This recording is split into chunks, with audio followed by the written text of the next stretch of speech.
Hey everyone! Welcome back to Monkey RC on the bench. Well, a different type of bench. So behind me is my custom wood shop where when I'm not tinkering with RC projects and builds and stuff like that, I actually build custom furniture and musical instruments. So a little side note about me if you wanted to know. So today, I've been asked a few times about my wood features and my bridges and everything and how I build them. So today, let's build one. So, like most of my builds for wood features, I either get inspiration from seeing something on somebody else's course or out when I'm out riding outdoors and I see something I like. I'm like, alright, how can I recreate that in wood?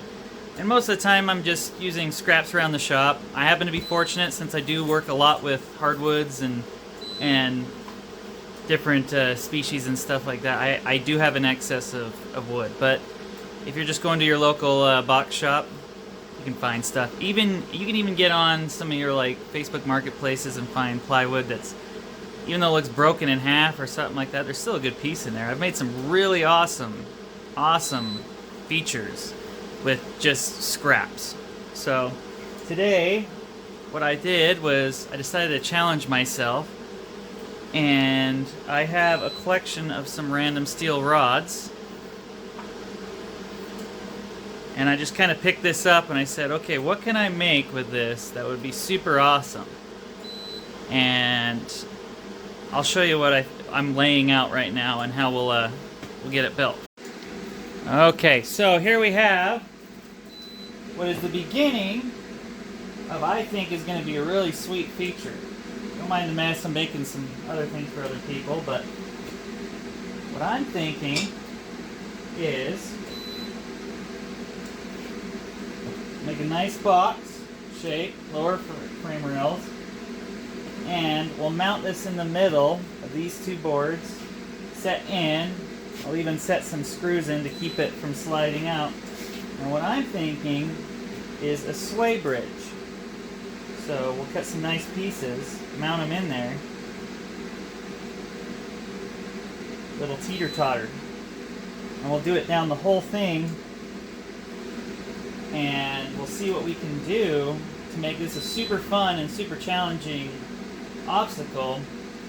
And yeah, we'll think tank on the name of what I'm going to call this obstacle. But I'll fast forward to some of the ways I'm going to build it, and yeah, we'll go from there. So, if anybody's curious about dimensions and sizes of what I've come up with, this rod right here is 36 inches long. So what I wanted to do is I wanted it to sit inside of this piece, or at least be able to be threaded through but not stick out too far on the other side. And I think that's a good length for an obstacle. So what do we got here is alder. I have an excess of alder right now. I love working with alder, it's super awesome. And I'm going to plane these down to 3/4 inch, but they're just under an inch right now. So to factor that in, 3/4 inch, 3/4 inch, well, that is 1.5 inches. So I made my rails 34 inches to give it just the right amount of play so that will sit right in there. For my height on this piece, I went with 5.5 inches, and the whole thing is going to be roughly 9 inches wide. It's going to be built mostly for the minis. If this works out, I might build a bigger one for the tent scales, but when you go tent scale, everything becomes bigger. So I like to make all my first obstacles for the minis and see how it works. These side rails, I might make them a little skinnier. They're pretty bulky right now. But if I remember right, yeah, I did them 2 inches. Line that up. And yeah, we'll get this going on to the next step.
took us about 2.5 hours to make the whole thing. Granted, I have the tools because I work in a wood shop, but I just wanted you to see final product. And here in a minute, I'll get some footage of me actually running it. So, we have a nice, sweet up ramp, which I shaped in the shape of a Utah arch. And then here we have our teeter-totter.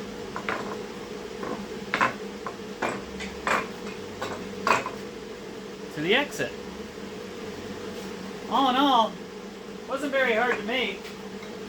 Just have to have the time and the idea to do it, but yeah, that's one of my new wood features. So I finished it and I found something I didn't like about it.